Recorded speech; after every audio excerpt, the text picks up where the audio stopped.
Okay, so now that we're a bit checked in and maybe met some new people, we'll come to a bit of an input part, just some slides and some ideas. Yeah.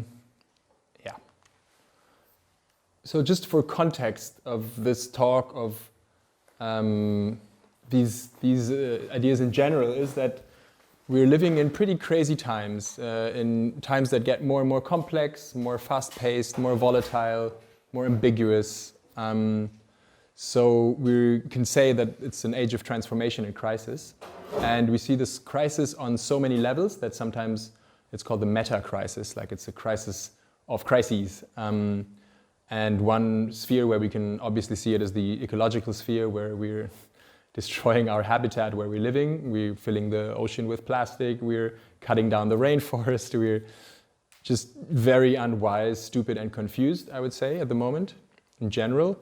And on the ecological sphere, you can just see it very, very clearly. And these are just some images that show that.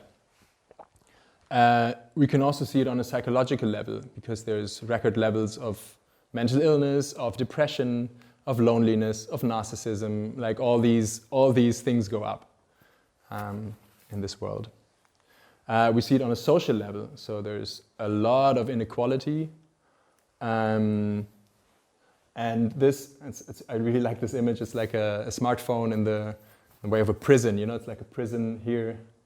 And somebody dug out. But that's another factor. We have our nervous systems and brains cannot deal with this device, or with constant stimulation, or with a little dopamine hit that you get when you see if there's a new message. So on a psychological and social level, we're very much overwhelmed with all this new exponential tech.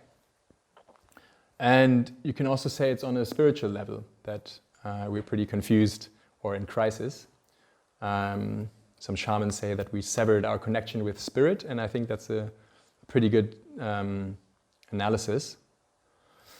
And unfortunately, there is such a thing as existential risk.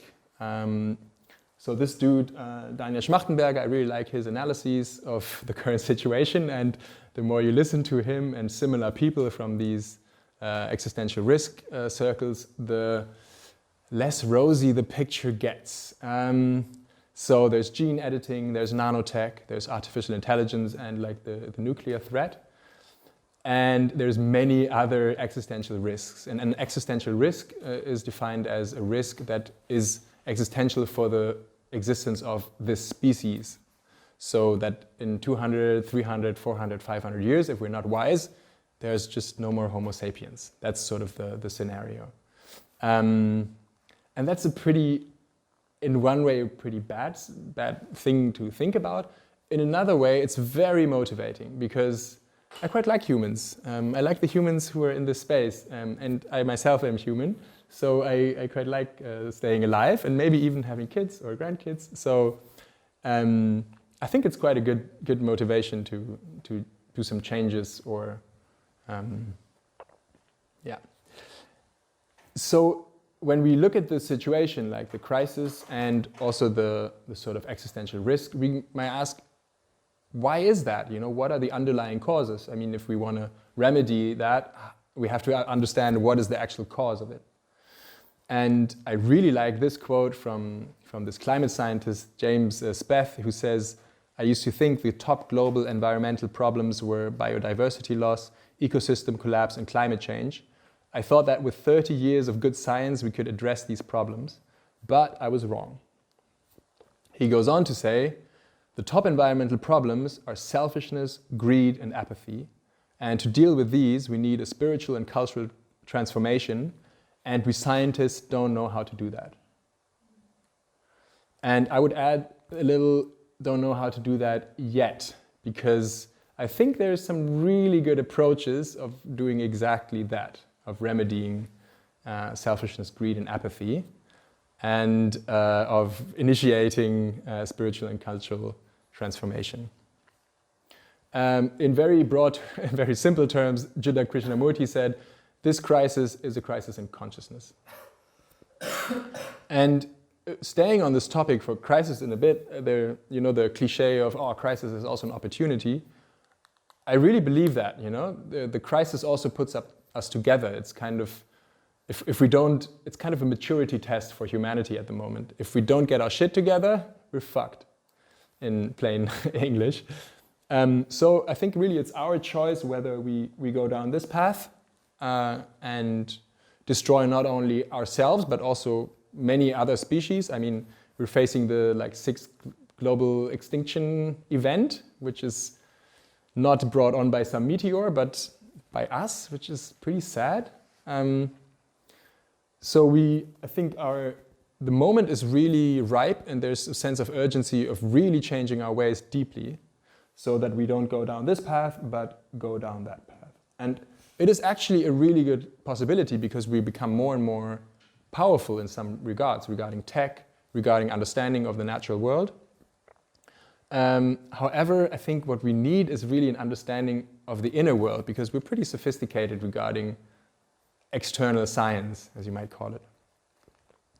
So the title of this talk at the beginning was Revolution and Evolution, in the same word, is an inside job. So that it's really that we need to go within and change something within and actually evolve. And it's interesting when you look at evolution, how evolution worked so far is very much, well, one part of evolution is it's often between species. For example, if you look at the leopard, who's pretty fast, but the gazelle, antelope, I don't know what that is also pretty fast. So if you look at evolutionary drives, if the antelope gets a bit faster, the leopard has to keep up. So that's how, I mean, very broadly speaking, many traits emerge, that it's kind of like a battle or like a race, and you kind of outsmart or outrun somebody who wants to eat you or who you want to eat, in very, very simple terms. The thing is, at the moment, we are both of these species. We don't have any predators that prey on us. We kind of like the masters of the earth in a way, but we're still fucking it up. So we need a different kind of evolution. And there's this really beautiful, probably many of you know this, but I really like it. This saying is, it's the story of the two wolves. Has anybody heard of this before? Yeah? Okay, I'll read it anyway. So an old Cherokee is teaching his grandson about life. And he says, a fight is going on inside me. It is a terrible fight, and it is between two wolves. One is evil. He's anger, he's envy, sorrow, regret, greed, arrogance, self-pity, guilt, resentment, inferiority, lies, false pride, superiority, and ego. He continues, the other one is good. He's joy, peace, love, hope, serenity, humility, kindness, benevolence, empathy, etc. And the same fight is going on inside of you. And inside every person too. And then the grandson thinks a bit about this saying and says, well, which wolf wins? And the old man says, the one we feed. So it's really up to us to feed the right wolf, or to cultivate the right emotions, or to not get carried away by basic sort of instinctual or evolutionary drives. And there's another rule in evolution that says adapt or die. So if we don't evolve, this is an image of the Easter Islands, so that's always like a good example that scientists like to use. They cut down all the trees, or that's the theory that is there, and destroy their habitat, so they had to move away because there's no more vegetation that they could eat or use. So if we are destroying our habitat, we don't really know. I don't think the Mars colony will be ready by the time we're destroying it. So maybe we better evolve, is my hope. So this is a really small bit. There's, of course, many factors. This is a tiny, tiny sort of selection of factors that we can focus on in order to remedy this crisis. There's a huge amount of aspects that many people are working on. But these are things that I find really interesting and also gives me hope that we can pull it off and can survive the next 300 years. So the one is inner science and technology, and the other one is communities of practice and support. Okay, inner science and technology. In order to understand what is that inner science and technology, we can start with what is science. And this is a definition I really like from a neuroscientist and meditation teacher, John Yates. He says, science is the systematic study of the natural world through observation and experiment, yielding an organized body of knowledge on a particular subject. What is nice about this definition, it is very open. It does not say you have to focus on external phenomena or anything like that, but rather it's just a systematic study of the natural world. And this sort of scientific method and ideal has been very successful. I mean, look at this stuff, like Bluetooth. It still sometimes amazes me, how the fuck does that work? Like, it comes from there, like, I don't understand, I have no idea how that works, still it kind of works. And so the method and ideals are very good. It's just a question whether we can use the same method and apply them inwards. And there's this really nice quote from Carl Jung, your vision will only become clear when you can look into your own heart. And then the part that is often quoted, who looks outside dreams, who looks inside awakes. So it's really, how can we use the same rigor, the same curiosity, the same reliability, validity, and objectivity while we're looking at internal phenomena? And the definition I like about inner technology is techniques to refine our ability to become aware of, to observe, to experiment with, and transform inner phenomena. And inner phenomena in this case means thoughts, emotions, moods, bodily sensations, whatever sort of is directly accessible by me in a way. Of course, it's a bit weird because the word phenomena means just that, but still it's a good distinction between inner and outer. Like, I would say this laptop is outer and my feeling of my foot tingling is inner, for, again, simplicity's sake. And I think there's many inner technologies. One example is meditation, been around for a long time. By the way, this is a good way to say this all inner technology, inner revolution is nothing new at all. It's been there for ages. There's been traditions, especially Buddhism and Taoism are the traditions I'm really fond of, that have identified this problem very well, that have conceived of technology, inner technology that is amazing, sophisticated, that we in the West mostly have not understood yet. So what I'm saying here is really nothing new, and the analysis, especially the Buddhist analysis, is still completely valid in many regards. I think this is more like a translation into terms that the Western mind can take without the defenses going up. So for example, meditation, there are many different kinds of meditation, of course, but a common form that is cultivating your attention, your mindfulness, and your metacognition. And there is mindfulness meditation, as I said, one exercise to rule them all, to actually do all three of those with one single practice. And there's many nice papers that I quoted many years ago in my master thesis, which say exactly that basically it's a practice that can train so many different things and is still very simple. And when we think of our brain and our system in general, we can really think of it as a muscle that we train. I mean, the Cherokee story says it's like a wolf, the one you feed, but I really think this muscle analysis is very well. Like, what you do, you get very good at. And if you watch TV all day, you get very good at watching TV, but not good at anything else, unfortunately. So maybe we can just try a little of that ancient inner technology and just do 5 or 6 or 7, we'll see, minutes of seeing whether we can look inside and discover something that might be there. There might be nothing there. You know, we can really take the scientific method seriously and say, well, let's be curious. Let's have a look. And for this, The ancients also said it's nice to sit straight. So we can sit as straight as possible. And distraction brings us back to focus. Like, we have, all of us, 24 hours a day, and minus maybe 8 hours of sleep. We have attention that we can put somewhere that we want to cultivate or work on, etc. And at the moment, I don't think we use it very wisely, or a lot of our collective attention goes into absolute bullshit at the moment. The Queen just died. That is very interesting. Should our collective attention be very much captivated by one human being dying, however important she is? I'm not sure, I just put that question out there.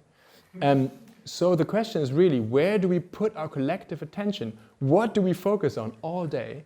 Especially in an age where there's huge billion-dollar companies that have been running for some years now the attention economy. So our attention is basically what produces the dollar, our engagement, all of that, which doesn't make it easier, but which makes it even more important that we resist the urge for the quick fix, for the dopamine hit, for all of these things, and maybe put our attention to somewhere that is a bit more useful in survival terms.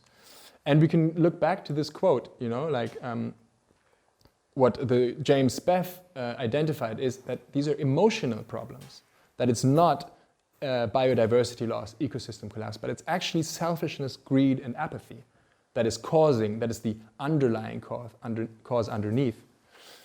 So, all right, if we see that, if we take that hypothesis on that these are emotional problems, what do we do? And of course there is the Beatles who say, well, all you need is love. And I kind of agree. That's a good understanding of the basic problem. But there were other pop singers, such as this one, Hathaway, who said, what is love? Yeah, his answer seems to have been, baby don't hurt me, which I'm not sure that is an answer I like. But anyways, it's a good question anyway, the deep philosophy of Hathaway. So what is love? I mean, we have one word, for example, in the English language, and it's, what is it? Is it a feeling? Is it kind of like a mental state? Is it the meaning of life? Like, should we just pursue love? Or as Freud and some others have suggested, a state of temporary mental illness? Or is it maybe a practice? And I would like to pursue that last bit. And there's a lovely thing from Erich Fromm, who wrote The Art of Loving, who says, the first step to take is to become aware that love is an art, just as living is an art. If we want to learn how to love, we must proceed in the same way we have to proceed if we want to learn any other art, say music, painting, carpentry, or the art of medicine or engineering. And he's not alone in this perspective. And now we really can look at the ancient sort of technologies or ancient hypotheses that, for example, Buddhism has very good hypotheses. So they have something like the four immeasurables, which are emotional qualities that they want to cultivate. And they call them immeasurable because they can be boundless. They can be as large as you can think, as large as you can perceive the world. And what's interesting and what makes this into kind of like an inner science or inner technology is that they differentiate very, very well what is a similar feeling that you might confuse for that amazing, immeasurable quality that can fool you into thinking that you have cultivated that quality. They call it a near enemy. And there's also the opposite. For example, if you look at metta, like loving kindness. Loving kindness is basically friendliness, benevolence towards anything you meet, that meets your consciousness, that touches your heart. And the opposite, of course, is malice, you know, or sometimes called hatred, that if you want somebody to not be well. But there is the near enemy that you might confuse for it, and that's attachment, you know. I like somebody as long as they give me something. So it's very much not unconditional, but bound to a certain condition. And if you look at the actual suttas or the actual theory in Buddhism, it's sophisticated as fuck. And I studied psychology, and I haven't encountered anything comparable in the West. And I think we're still, I mean, now we're kind of getting there, but it's just very, very deep understanding of the internal phenomena and of the processes that lead to certain behaviors and certain emotions. And it's very clear also what the goal is. It's not a mystery, or at least in Buddhism, they say it's about wisdom and compassion. These are often described as the two wings of a bird, like without one, the other can't fly. Like the bird needs two wings. And like sometimes when you think of meditation, what's actually the goal? It's very clear, it's understanding of the world. And once you have the right view or right understanding, naturally compassion will follow.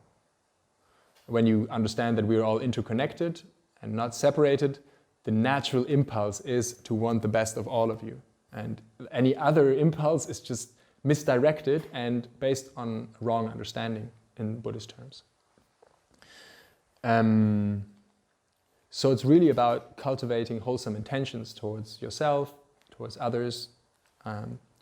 And ancient traditions have found pretty decent technologies that we might see as hypotheses that we can test, that we can tweak, that we can experiment with, and ultimately apply like in large scale, because if not, we saw this existential risk before, and I really take that more and more seriously.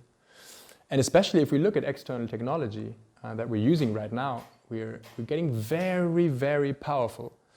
And sometimes a nice image is that we're monkeys with nukes, that we still have sort of that primate brain that is caught up in very base emotions and in greed and jealousy and all of this, but we have knowledge at our fingertips, which is the knowledge of gods. And if we don't sort of bring the right intention to these technologies, they will just destroy us. It's very likely if we don't cultivate wholesome intentions. And really the intention decides whether we build sort of helping robots or some sort of killer machines. And if you look at the military budgets that are researching these AI technologies, robotics, it's immense. It's crazy that we're training robots rather to kill than to help or to heal. And that's really shows the underlying confusion that we're in, that it's an emotional, it's an intentional problem. Same for nanotechnology, we can heal ourselves or we can build like little nanobots that destroy, and same with genetics, you know, we can do greater health or whatever that is, I don't know. So it's really an intentional and emotional task that is at hand. So going back to this collective attention, we should put that's why the talk is called Revolution is an inside job. The important stuff is inside, you know, and we all have an inside that we can look at and then compare. And maybe one more thing about trauma, because I really like that there's a lot more attention and or trauma entering the mainstream and releasing trauma and healing trauma and understanding trauma.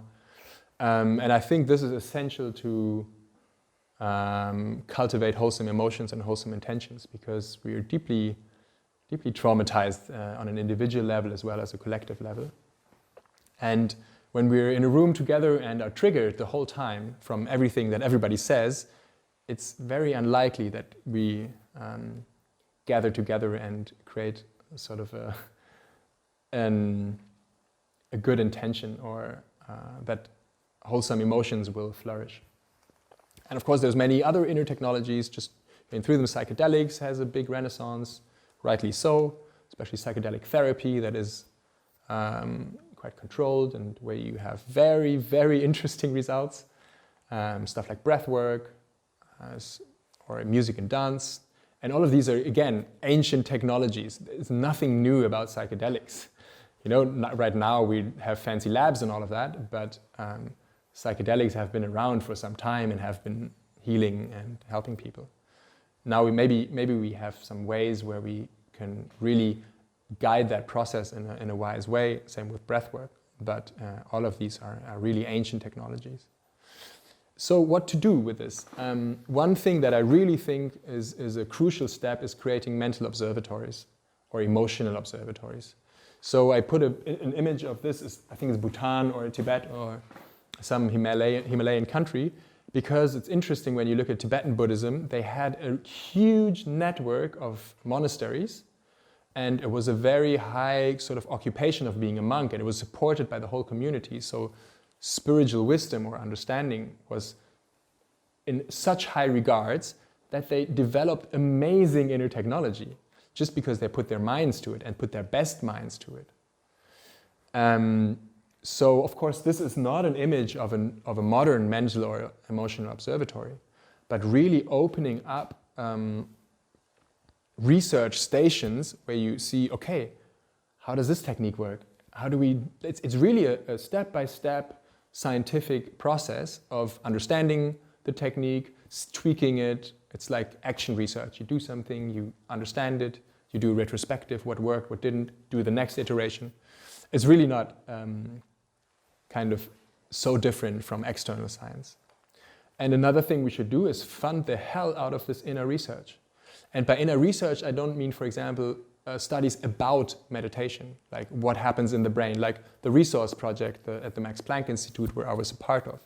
They did studies about meditation. So you look at parameters that are correlations of consciousness rather than the actual consciousness. The actual inner phenomena are thoughts, are emotions, our moods, our feelings of trauma. This is what we should research, not stuff about that, not about correlation, just to clarify this. So in this case, I think people who go on meditation retreats and do sort of ayahuasca ceremonies should be paid rather than paying for it. And I'm serious about this. Like and this whole realm should be in the scientific realm, because there's so many charlatans who oh, I'm an ayahuasca shaman now, and they do huge damage because these technologies are powerful. So if you don't understand them, and if you do them in the wrong way, you can just destroy people or cause a lot of harm. So really the foundations of future science, really from now on, is this. It's like emotional science, is attentional science, is intentional science, is cultivating these things, because otherwise we get more and more confused. So the second aspect that I picked out of many is community. And this sort of space, the CoopSpace, is a kind of experiment of community. And I really like this saying by, why is it so small? I don't understand it. That's Margaret Wheatley, if you cannot read that small. And she says, whatever the problem, community is the answer. And I really like this. And the more and more I am in community and with people who are focused on community building and all of this, the more I find it true. And I believe so many of the problems that we're facing right now are because we have a lack of community. And a kind of community that's really interesting regarding sort of an inner revolution is a community of practice, where you practice together and where you support each other in a mutual way. And one aspect that I find really, I mention all the time and in all the coachings, it's all about, or often about, psychological safety. And psychological safety is or kind of a psychological term that means when I'm in a psychological safe space, I feel comfortable to ask stupid questions, to give feedback that might not be welcome, to show myself vulnerable. So in a space where this quality is high, I feel often very comfortable and beautiful things can emerge. And there's been many studies that teams who have high psychological safety are very successful, are on time, all of these things. So it's not only for sort of emotional cultivation, but also in all real-life tasks, psychological safety is very important. And especially in these regards, there's this nice saying, self-discovery is not necessarily good news. We might not like what we find when we look inside. And then it's even more important that there is a community around us that can sort of hold us even in this uncomfortable feeling. Also what you mentioned, Paul, sometimes it feels very bad. Yeah, and I think there's another revolution going on already at the moment, and that's really the peer-to-peer revolution. We realize through the internet and many other means that we don't need the middleman. We can just help each other. We can just do peer-to-peer finance, peer-to-peer coaching, peer-to-peer networks. So that's already going on. Micro-solidarity is a concept I really like, but I don't think we should get into it because it's quite a large topic. I think one important aspect, there's a lot about scaling stuff at the moment. Scale your business model and scale this and scale that. And ugh. How about scaling our level of compassion or widening our circle of compassion? To really, once we include the whole earth and all the beings inside or on the earth, I think we're getting somewhere. So how about we optimize for wisdom and scale for compassion? That's a model I really like. And regarding community, there's of course many practices, and I quite like the name of social technology.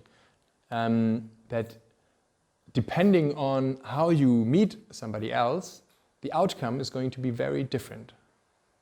So like an ecology of practice, of different kinds of ways to relate, to meet each other, I find very interesting. And I thought we could try one of those social technologies. So I will just talk a bit about what is this like Mindlab stuff. And so this has been, as I said, my working title for many of my projects for the last 10 years. And kind of Mindlab is the thing that we all have this sort of lab, this measurement system we tend to call body, this awareness that we can run experiments within, and then other people can run the same experiments and we can compare the results. Nothing new at all. However, I find a lot of value in this approach. And the way I see it, or the stuff that I'm really interested in, is like inner science and technology, social technology, community building, experience design, and this all, the kind of framework, the scientific framework I really love is called participatory action research, which, for example, in this sort of social technology experiment of the contemplative dialogue, you would all be participant researchers. So it breaks that sort of scientific objectivism of one person being the scientist and then other people being the subjects who were experimented upon, but rather everybody is a participant, including me, who kind of, in this case, designed the experiment, and is also like not only a participant, but a researcher. So to really democratize this sort of way, and realizing that insight can come from all over, from everywhere, not from somebody with a PhD or anything. And it's really about citizen science, that each of us are scientists, some just don't know it yet, is my feeling, my credo. And so some aims are really to create a community that runs experiments, be that in the meditation realm or breathwork or psychedelics or whatever inner technology we can get our hands on or try, but really be smart about it and wise about it, of documenting our results, seeing what worked, what didn't work, run another iteration, seeing what worked. It's really this cycle of hypothesis, of testing, of results, of trying again. And I really think it's a first-person science, just like a science. How can we actually understand ourselves better using the scientific method and ideals? Yes, and I'll just go through this, blah, blah, many different ideas that can be pursued.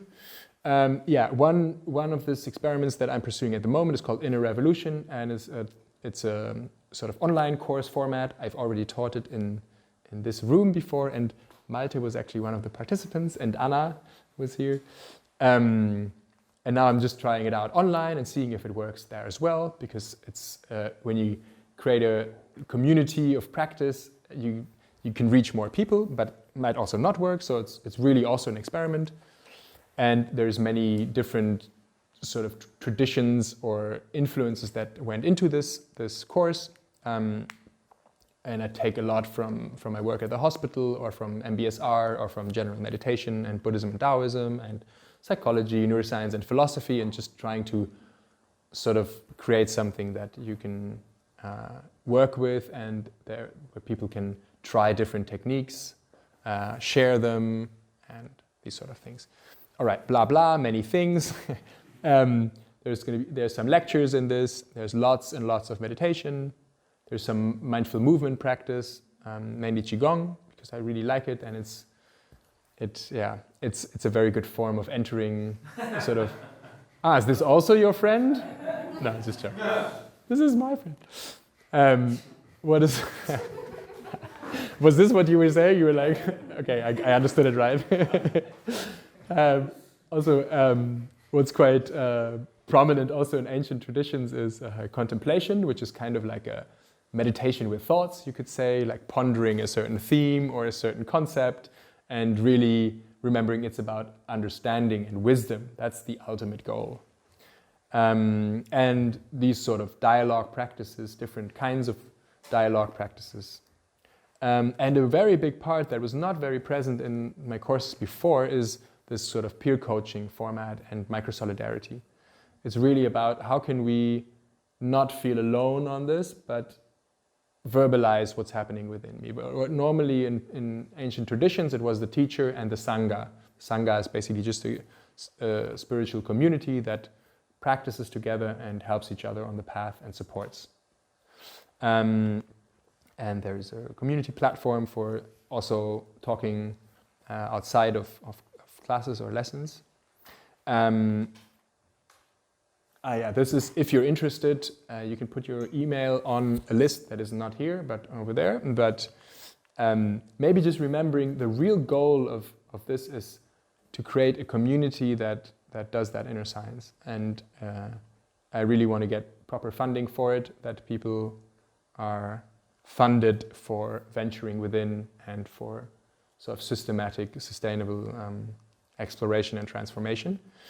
And to finish, on this point, there are two quotes that I really like and that I quote very often, and that sort of gets on that community aspect. And the one is by Margaret Mead, who says, "Never doubt that a small group of thoughtful, committed citizens can change the world. Indeed, it's the only thing that ever has." So really, many movements which had a huge impact started in very small scale, thoughtful, committed citizens coming together, realizing that they want to change something, or that change is needed. And another one that's more related to the overall kind of system that is very, very unstable and complex right now is from Ilya Prigogine, who's like a system theorist, who says, when a complex system is very unstable, small islands of coherence can transform the entire system. And we're living in a complex system that is very unstable and very volatile. So the hypothesis, or maybe the wish, is that small islands who are really able to make sense of the world and to flourish can transform the entire system. And I really, really think it is possible. Yes, and let's keep it at that. And chill. Even more. Yes, so thank you.